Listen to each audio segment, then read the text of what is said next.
Hello everyone, welcome to our channel where we give you latest news all around the world. We are following Nigeria government closely. Israel reacts over the arrest of its 3 citizens by the DSS in the southeast. Yes, it was reported last week that 3 Israelis were arrested by the Department of State Service over a connection with the IPOB members while filming a documentary. This had occurred in the southeast region.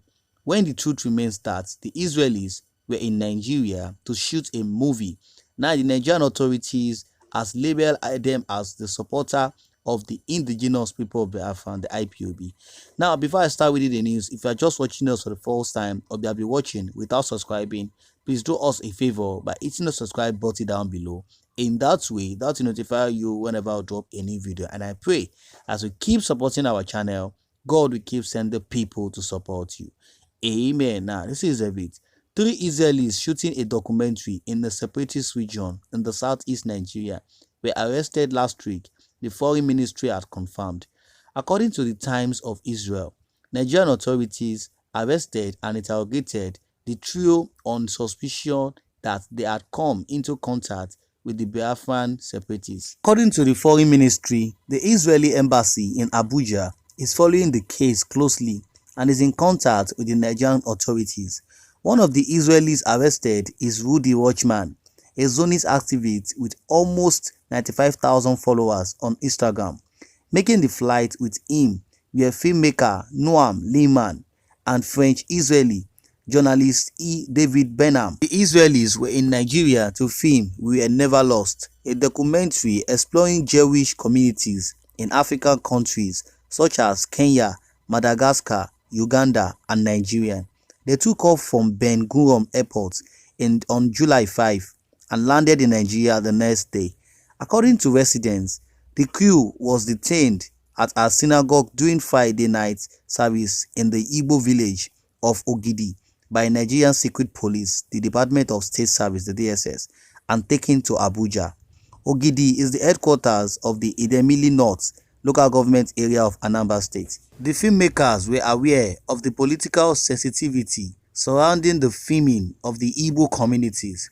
Last Thursday, the We Were Never Lost Facebook page stressed, "We do not take any position on political movements as we are not here as politicians nor as a part of any governmental delegations." Last week, the group met with Igbo leader Eze Chukwuemeka Eri and presented him with a frame made in Jerusalem. Watchman also presented another Igbo communities with a Torah scroll whose cover was designed by British Israeli street artist Solomon Zwaza. The Igbo consider themselves a lost tribe of Israel. In January, a conflict broke out in southeastern Nigeria between Nigerian forces and the military wing of the indigenous people of Biafra, the IPOB. The fight is ongoing. A previous unilateral declaration of independence by the Igbo people in 1967 sparked a brutal 30-month civil war that left more than 1 million dead. In 2018, the IPOB leader Nnamdi Kanu gave a radio broadcast saying he was in Israel and indicating he owned his survivor to the Jewish state. Kanu, a former London estate agent, heads IPOB and the outlawed pirate radio station Radio Biafra. He maintained the Igbo people, who are in the majority in the southeast Nigeria, are a lost tribe of Israel and is in mission to lead them to the promised land of Biafra. The Nigerian government on June 21 announced Kanu's arrest and extradition to Nigeria to continue facing trial. He was subsequently arraigned before Bintan Yako, a judge of Federal High Court in Abuja. Kanu is facing charges bordering on treasonable felony instituted against him at the court in response to years of the campaign for independent Republic of Biafra through the IPOB. He was granted bail in April 2017 for health reasons, but skipped bail after disregarding some of the conditions given to him by the court. Alright guys, that is it for the news now. Let me share my opinion with you. Yeah, my people, I'm talking about the arrest of the Israelis by the DSS only because they were shooting a movie that talks about the Biafrans.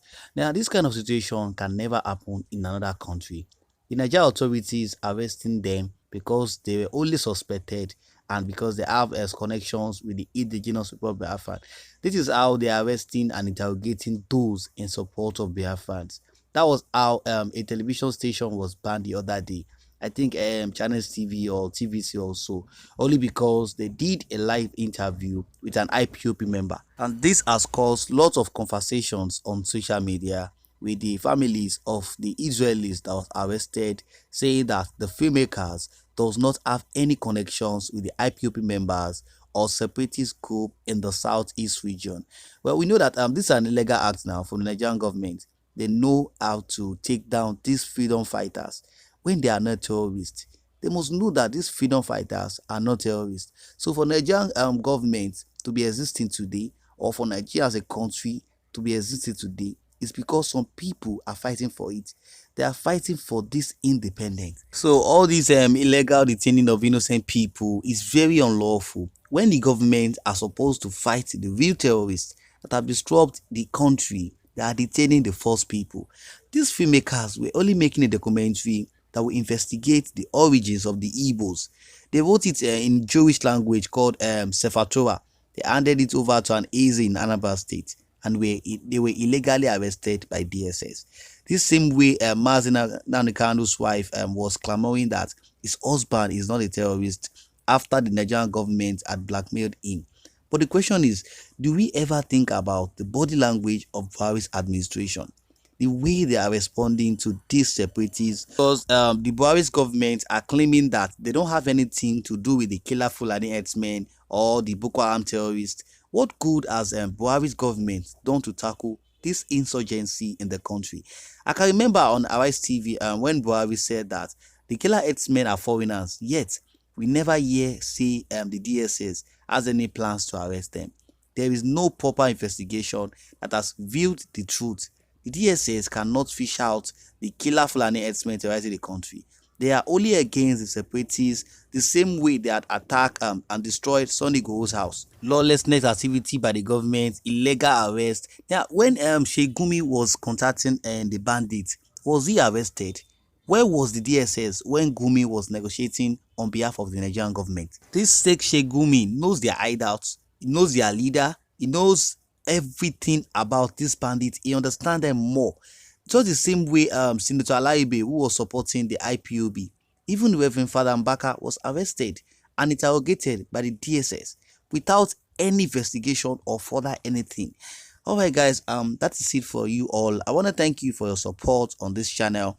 It's not taken for granted, and please don't forget to share your thoughts on the comment section below. After watching, please don't forget to subscribe, like and share. See you next time till I come your way. Bye bye.